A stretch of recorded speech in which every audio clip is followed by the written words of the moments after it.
Hi, my name is Colin Ryan, and I'm going to talk to you about my VirtualBox infrastructure and security design. So to start off, I first created the firewall. That was my first step, and I use pfSense Firewall, which is an OpenSense firewall, and the WAN is going to be an outside actual internet service, and the LAN is going to be our internal service that I give to all my other virtual machines. So once the firewall was created, I then created my server. And I used Microsoft 2019 server and created a domain, whatever.com. And so after these steps, I started adding more virtual machines to my domain. And I recently added Windows 7 to my domain, and I was able to test it was successfully added because I ran an ipconfig. I could see it's connected to whatever.com, and also the DHCP is my firewall on ipsense. And that is the same with my other virtual machine I created as well in Windows 11. The domain's whatever.com, and it is also connected to this same DHCP server. So I had my firewall and my machines. So next, I also created a Kali that was connected. And the reason I did this was so I can access the controller to pfSense. And so pfSense is the firewall that is protecting all these virtual machines. All of them are communicating with pfSense, pfSense communicating to the internet. And pfSense allows for firewall rules, blocking IP addresses, and other things. It is very important to have this in your network design. And along with pfSense comes services, and a service packet that was added is Snort. And so I added an intrusion protection system, and this is going to give me real-time alerts and monitoring traffic. And as we can see, if we go to our LAN, which all our internal devices are on, I ran a scan on it, and it picked up that scan from a couple days ago.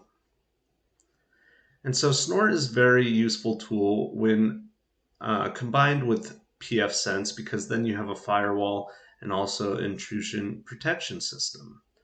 Well, I also use Greenbone Security Assistant.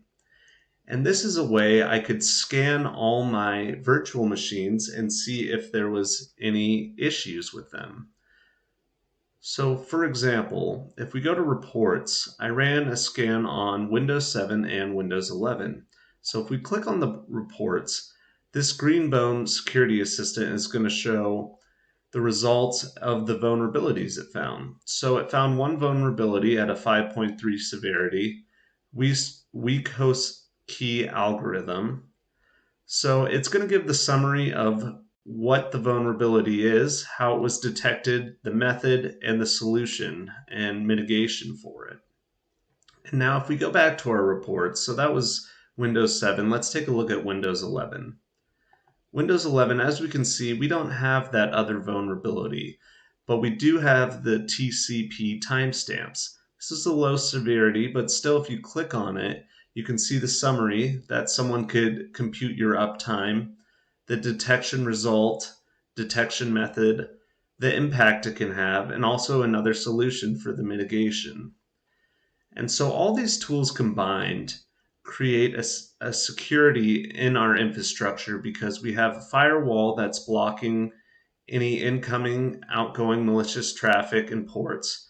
And then we have our IPS system that's actively detecting traffic, and it can pick up when these scans are taking place, as we saw back here. And then we also have this GBM scan, which will show us any vulnerabilities we may have missed on any of our virtual machines. And so this is really good for a novel setup, startup network. But with the addition of more devices and storages added, you need a more advanced security design. And companies need to reevaluate their network security design and see when changes are needed to be met. If you start adding more devices, servers, and other things and keep just one firewall, one intrusion protection system, it won't be able to handle the new network design.